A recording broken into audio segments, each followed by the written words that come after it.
जबलपुर के पनागर थाना अंतर्गत नरगंवा में विगत 16 नवंबर को आम के बगीचे में एक अज्ञात महिला का रक्त रंजिश शव मिलने के मामले में पुलिस ने आरोपी को गिरफ्तार करते हुए अंधी हत्या का खुलासा किया है। इस मामले में अतिरिक्त पुलिस अधीक्षक जितेंद्र सिंह ने बताया, 45 वर्षीय मृतका फूलबाई केवट निभौरा की रहने वाली है, जिसके पति की भी मौत हो चुकी थी। कभी कभार वह अपने रिश्तेदारों के यहां रहने के लिए जाती थी। मौत से कुछ दिन पहले वह अपने रिश्तेदार तुलसी केवट के घर पर रह रही थी।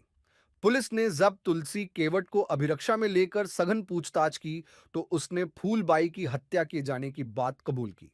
आरोपी ने बताया कि उसकी बड़ी मां फूलबाई को पेंशन मिलती थी और उसकी 1 एकड़ जमीन थी।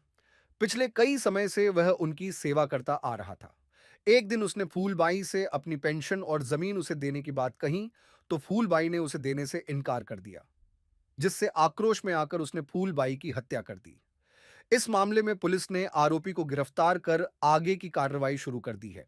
दिनांक 14 नवंबर को थाना पनागर अंतर्गत ग्राम नरगंवा में रजत रजक के खेत में एक अज्ञात महिला का शव मिला था।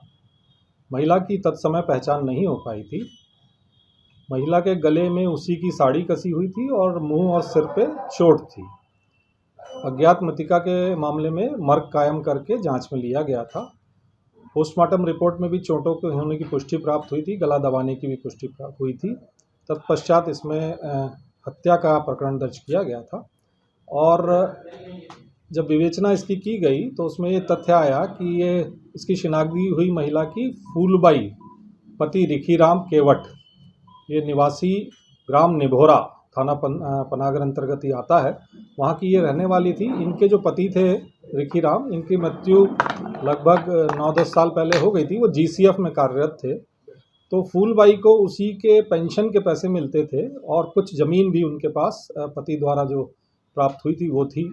ये जो संदेही और जो आरोपी अब बन चुका है तुलसीराम केवट, ये मृतिका का भतीजा है और ये जो है उसकी जो पेंशन थी और उसकी जो ज़मीन थी उसका कब्जा जो है वो अपने नाम कराना चाहता था मृतिका से। इस लालच में वो अक्सर विवाद करता था और इसी विवाद के दौरान उसके द्वारा मृतिका का गला उसी की साड़ी से दबाया गया और ईंट के टुकड़ों से उसके सिर और मुंह पे चोट पहुंचाकर हत्या कारित की गई। अभी ये जो आपने बताया है ये तथ्य विवेचना में है। अभी तक की जो प्रारंभिक विवेचना हुई है उसमें इसके द्वारा अकेले हत्या कारित करना पाया गया।